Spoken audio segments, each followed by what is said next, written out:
الحمد لله رب العالمين والعاقبة للمتقين والصلاة والسلام على سيد الأنبياء والمرسلين سيدنا وحبيبنا وحبيب رب العالمين محمد وعلى آله وأصحابه ومن هدى بهديه إلى يوم الدين. قال الله تبارك وتعالى في كتابه المجيد والقرآن الحميد: فأعوذ بالله من الشيطان الرجيم بسم الله الرحمن الرحيم. يا أيها الناس إنا خلقناكم من ذكر وأنثى وجعلناكم شعوبا وقبائل لتعارفوا إن أكرمكم عند الله يتقاكم. وقال تبارك وتعالى: ومن آياته خلق السماوات والأرض واختلاف ألسنتكم وألوانكم. برادران اسلام اور برادران وطن، اللہ رب العزت نے ہمیں یوم جمہوریہ کے موقع پر یہاں پر جمع کیا ہے. آپ کافی دیر سے بیٹھے ہوئے ہیں. میں بھی آپ کے اور آپ کی رخصتی میں زیادہ حائل نہ ہوتے ہوئے مختصر طور پر اپنی بات بیان کر اپنی بات کو ختم کرنے کی کوشش کروں گا. اللہ رب العزت نے انسانوں کی ہدایت کے لیے قرآن کریم کو نازل کیا. اس کی ایک آیت کریمہ میں نے بھی آپ حضرات کے سامنے پڑھی، جس میں قرآن کہتا ہے: یا ایھا الناس انا خلقناکم من ذکر و انثی. یا ایھا الناس، اے لوگو، انا خلقناکم، ہم نے تم کو ایک مرد اور عورت سے پیدا کیا. وجعلناکم شعوبا وقبائل، اور ہم نے تمہیں قبیلوں میں اور مختلف ملکوں میں اور مختلف برادریوں کے اندر تقسیم کیا. لِتَعَارَفُوا، یہ تقسیم صرف اس لیے ہے تاکہ تم آپس میں ایک دوسرے کی جان پہچان کرا سکو. قرآن کریم کی اس آیت کریمہ نے انسانیت کو بھائی چارگی کا درس دیا. قرآن کریم کی آیت کریمہ یہ کہنا چاہتی ہے کہ جب سب کے سب انسان ایک ماں باپ آدم علیہ نبینا علیہ السلام اور حضرت حوا علیہ السلام کی اولاد ہے، تو پھر اسے اس دنیا کے اندر میں آپس میں محبت اور مودت کے ساتھ زندگی گزارنی چاہیے. اسی لیے ہمارا یہ ملک ہندوستان، اس کی تاریخ یہ رہی ہے کہ یہاں صدیوں سے مختلف مذہب اور مختلف تہذیب و تمدن کے ماننے والے آپس میں بھائی چارگی اور محبت کے ساتھ رہے. اسی لیے حضرت مولانا ابوالکلام آزاد فرمایا کرتے تھے کہ اگر اس ملک کی آزادی سے پہلے آپ نے کہا تھا، اگر اس ملک کی آزادی میں تاخیر ہو جائے گی تو چل جائے گا، مگر ملک میں بھائی چارگی اور اتحاد کو ختم کیا جائے گا، اس کو کبھی برداشت نہیں کیا جا سکتا ہے. تو میرے دوستوں بزرگوں، اس وقت ضرورت یہ ہے کہ ملک کے ہر باشندے کو یہ بات اپنے ذہن میں بٹھانی چاہیے کہ اگر ہم اس ملک کی ترقی چاہتے ہیں تو ہمیں اس ملک میں بھائی چارگی کے ساتھ آپس میں محبت اور مودت کے ساتھ رہنا ہوگا.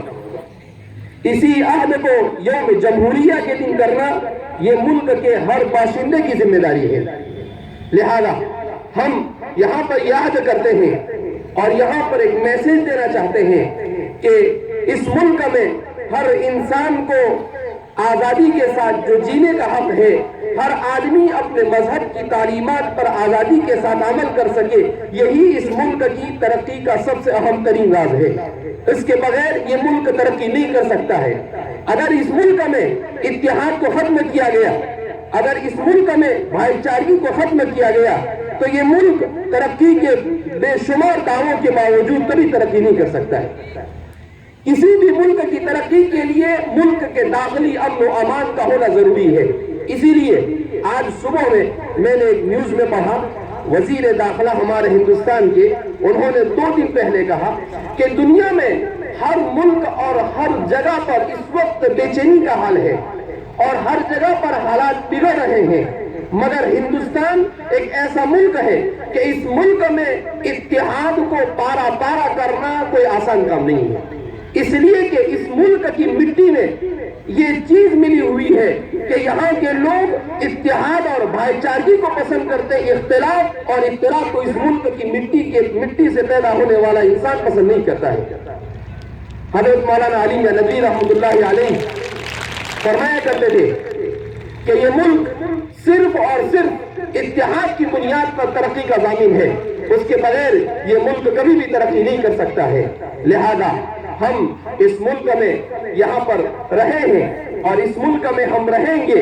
منہا خلقناکم وفیہا نعیدکم، اسی مٹی سے ہم پیدا ہوئے، اسی مٹی میں ہم اس دنیا سے دوبارہ جانے والے ہیں، اس لیے کہ اللہ رب العزت نے وطن کے احکام کو قرآن اور حدیث میں جہاں پر بیان کیے، وطن کے ساتھ محبت کو بھی بیان کیا گیا ہے، وطن کے ساتھ وفاداری کو بیان کیا۔ اس ملک کی آزادی میں سب سے اہم اور کلیدی کردار مسلمانوں نے ادا کیا ہے۔ یہ تاریخ کی ڈھکی چھپی بات نہیں ہے، اسی لیے ابھی مسلمانوں کی ایک کمیٹی نے مہینوں کی تحقیق کے بعد یہ بات ثابت کی ہے کہ اس ملک کو 1857 سے لے کر 1947 تک 90 سال میں ملک کی آزادی کے لیے مسلمانوں نے جو قربانی دی ہے اس میں صرف جان کا نذرانہ 5 لاکھ سے متجاوز ہے۔ 5 لاکھ مسلمانوں نے اس ملک کی آزادی کے لیے اپنی جانوں کو قربان کیا ہے۔ ان سارے لوگوں کے بایو ڈیٹا، وہ کہاں پر پیدا ہوئے، ان کو کہاں شہید کیا گیا، کس نوعیت سے شہید کیا گیا، یہ ساری کی ساری تفصیلات اس ملک کے بہت سارے لوگوں نے جمع کی ہے۔ لہذا ہمیں یہ بات سمجھنی چاہیے کہ اس ملک میں کوئی کرایہ دار نہیں، اس ملک میں ہر آدمی جو اس مٹی سے پیدا ہوا وہ یہیں پر رہا، یہیں پر رہے گا، کوئی اس ملک سے اس کو نکال نہیں سکتا ہے، اور کسی کو اس ملک سے کسی کو نکالنے کا کوئی حق نہیں ملتا ہے۔ لہذا ہم یہ میسج دینا چاہیں گے کہ ہم نے مسلمانوں نے اس ملک کی آزادی سے پہلے بھی اس ملک کی ترقی میں اہم ترین رول ادا کیا، اس ملک کی آزادی میں بھی مسلمانوں نے رول ادا کیا، آزادی کے بعد بھی ملک کی ترقی میں مسلمانوں نے اہم ترین رول ادا کیا۔ مسلمان اس ملک میں آزادی سے پہلے تھا، آزادی کے بعد تھا، اور آج بھی اور مستقبل میں بھی مسلمان پوری تہذیب و تمدن اور اپنے عقائد کے تحفظ کے ساتھ اس ملک میں رہے گا۔ لہذا ہمیں اس بات ہی کا عہد کرنا ہے کہ ہم ہمارے مدارس میں بھی اس ملک کے اور کسی بھی دنیا میں کسی بھی انسان کے ساتھ ظلم کی تعلیم نہیں دی جاتی۔ آج جو میڈیا میں پروپیگنڈا کیا جا رہا ہے کہ مدارس کے اندر میں دہشت گردی کی تعلیم دی جاتی ہے، کوئی مدارس میں دہشت گردی کی تعلیم نہیں دی جاتی ہے۔ مدارس بھی دنیا کو امن و امان کا درس دینے والے ادارے ہیں۔ مدارس میں اور جامعات میں اس ملک کی آزادی میں بھی ہمارے علماء نے سب سے اہم ترین رول ادا کیا ہے۔ شیخ الہند رحمۃ اللہ علیہ اس ملک کی آزادی کے لیے آپ نے قربان دی، حضرت مولانا مدنی رحمۃ اللہ علیہ، مولانا ابوالکلام آزاد رحمۃ اللہ علیہ، اور بے شمار ہزاروں ایسے علماء ہیں جو ان مدارس سے نکلے اور انہوں نے اس ملک کو آزاد کرنے کے لیے اپنی جانوں کے نذرانے پیش کیے ہیں، اپنی دولت کو لٹایا ہے، اپنی عزت کو لٹایا ہے۔ لہذا ہم اس عہد کے ساتھ اس ملک میں رہیں گے کہ ہم نے ملک کی ترقی میں ماضی میں بھی رول ادا کیا، آئندہ بھی رول ادا کرتے رہیں گے، اور انشاءاللہ امن و امان کے ساتھ اس ملک کی فضا کو برقرار رکھنے میں ہم ہمیشہ اہم رول ادا کرتے رہیں گے۔ ملک میں کسی طرح کے فتنے فساد اور ملک میں کسی طرح کے دنگے کے اندر میں نہ مسلمان شریک، مسلمان جذبات میں نہیں رہے گا، مسلمان کسی کے ورگلانے سے نہیں ورگلے گا، اور مسلمان اپنے مذہب کی تعلیمات کے مطابق اسلام کا نام ہی سلامتی، ایمان کا نام ہی امن ہے۔ جب ہماری دنیا کی تعلیمات یہ ہے، اور اسلام تو اس دنیا میں آیا ہی اس لیے ہے تاکہ دنیا سے بدامنی کو ختم کیا جائے، دنیا سے فتنہ و فساد کو ختم کیا جائے، اور دنیا کی فضا میں امن و امان و سلامتی کو قائم کیا جائے۔ صرف اور صرف یہی مقصد ہے اسلام کے اس دنیا میں آنے کا۔ اللہ رب العزت ہم سب کو اور ملک کے تمام باشندوں کو امن و امان اور بھائی چارگی کے ساتھ اس ملک میں زندگی گزارنے کی توفیق مرحمت فرمائے۔ وآخر دعوانا الحمدللہ رب العالمین۔